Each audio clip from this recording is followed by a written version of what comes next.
A disability check from the U.S. Veterans Administration can be the only thing standing between an injured veteran and homelessness, destitution, or worse.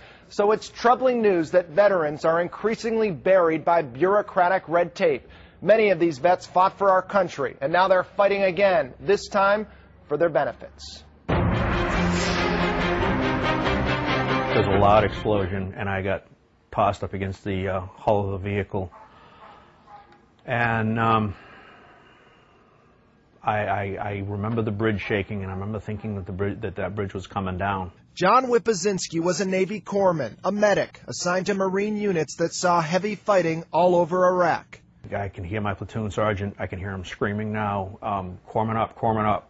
First thing I saw was one of the guys, one of the scouts from my vehicle. He's kind of staggering away, and he had blood pouring down his face. Since returning home to Millis, memories of Iraq are still hard to shake. His personal photos show some of the carnage he witnessed. 4th of July comes and you hear the fireworks and you hear a big bang. I can still see faces and I can still see things that I will take to my grave with me. Diagnosed with post-traumatic stress disorder and other ailments, Wipazinski found it impossible to return to his old job as an EMT. In September 2007, he filed a claim with the U.S. Veterans Administration for disability benefits. He didn't know it then, but he was beginning a new battle, a battle that would be as tough as anything he faced in the Iraqi desert.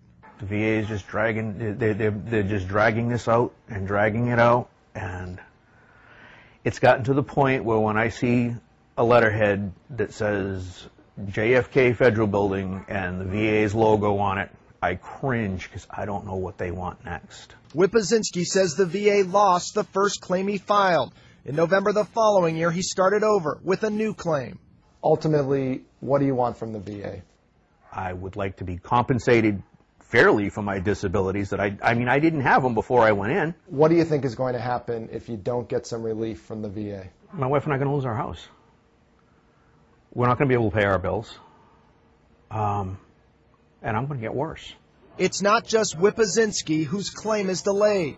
Nationwide, there are nearly 500,000 veterans waiting for the VA to act. The Boston VA, which covers nearly all of Massachusetts, has more than 4,000 claims pending. The backlog is serious. The backlog is horrendous. John Comer of Quincy is a past national commander of the American Legion who still travels around the country speaking about veterans issues. Why is there such a backlog? Well, the backlog, I think, has got a lot to do with the intricacies of the law and the legislature in which they're putting new laws into effect to try to help the thing, but sometimes it hurts it somewhat. After fighting for America, you should not have to fight over paperwork to receive the benefits that you've earned. Earlier this summer, President Obama promised to reduce the VA backlog. Already, the VA has more than 4,000 new employees to help speed up the process. That's little comfort to Reggie Price, who's been trying for 10 years to get the VA to recognize his disability. I started trying to get benefits in 1999, and I got denied at first. And, I got discouraged. And in 2006, I reapplied, and the guys, I brought them all the documents they needed. And I kept going through the process of it. As Price kept going through the process, his life began to unravel. He suffers from PTSD and mental illness, and even did a stint in prison for domestic assault. When we spoke to him, he was broke and about to become homeless. Out of desperation, Price turned to attorney David Bander. How difficult is it for a veteran to navigate this system?